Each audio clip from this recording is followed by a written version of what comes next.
नमस्कार, आप देख रहे हैं आरजे रमझाजर और मैं हूं पुखराज सिंह। शिक्षा समाज की पहली सीढ़ी होती है और शिक्षा ग्रहण करने के लिए विद्यार्थी अपने घर परिवार को छोड़कर दूर दराज जाकर पढ़ाई करते हैं। लेकिन सोशल मीडिया नवयुवकों पर इस कदर भारी पड़ी है कि बिना देखे एक दूसरे को ही सोशल मीडिया में पसंद करने लग जाते हैं और अंजाम कुछ का कुछ हो जाता है। जी हाँ, एक ऐसा ही मामला सामने आया है जिसमें सोशल मीडिया के चक्कर में एक 22 साल की नवयुवती को अपने जान से हाथ धोना पड़ा। देखिए यह खास रिपोर्ट।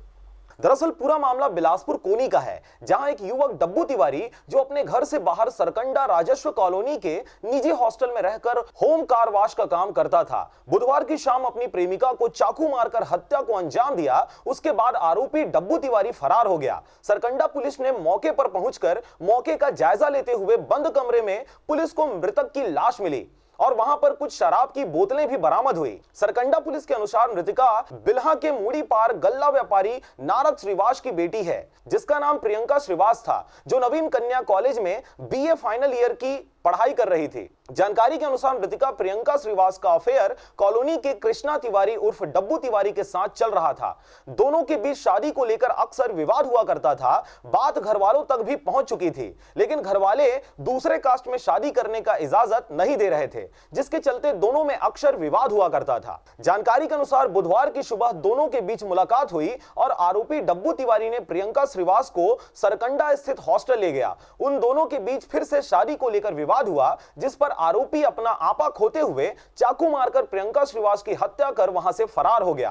और पता चली थाना से फोन आई, पुलिस के पूछी नाम हम लड़की के पिताजी हो। मैं बोला हाँ, तो ऐसा ऐसा बात है। बोला कि हाँ ऐसा, आप सीधा थाना आ जाइए, सरकंडा थाना।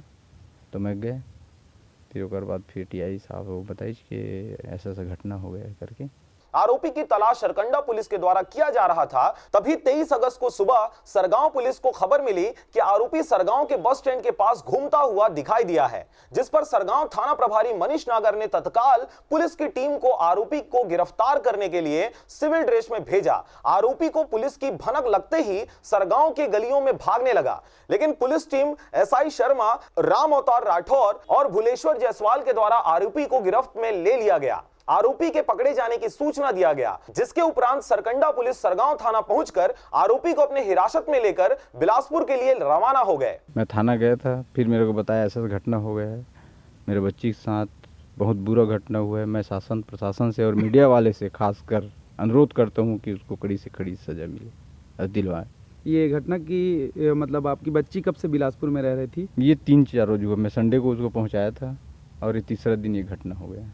यह मामला थाना सरकंडा जिला बिलासपुर का अपराध है कि एक नामजद आरोपी डब्बू तिवारी उर्फ कृष्णा तिवारी एक लड़की को चाकू से मारकर हत्या कर फरार हो गया था का सूचना आज मुखबिर के द्वारा सुबह 6 बजे मिला कि वह सरगांव के अटल नगर चौक के पास खड़ा है। इस सूचना की तस्दीक के लिए हम स्टाफ रवाना हुए थे, जहां पर अटल नगर पहुंचने पर आरोपी डब्बू तिवारी हमको देखकर भगा। भगते भगते वह वार्ड नंबर 3-4 से होते हुए हाईवे तक पहुंचा। पीछा कर वापस आए तो मेन रोड सरगांव के पास उसको धर दबोचा गया। आरोपी से पूछताछ करने पर अपना गुनाह कबूल किया है। मृतका की चाकू से हत्या कर लाश को बंद कमरे में छोड़कर भाग गया था। आगे की जानकारी सरकंडा पुलिस के द्वारा ही मिल पाएगी। सरकंडा थाना बिलासपुर को सूचित कर दिया गया है। आपको बता दें कि आरोपी का अचानक सरगांव में दिखाई देने से आरोपी को सह देने वाली बात सामने आ रही है। सरगांव पुलिस के द्वारा मौन रूप से इसकी जांच जारी है। पथरिया से राजकुमार यादव और नारायण बंजारे के साथ ब्यूरो रिपोर्ट आरजे रमझाजर।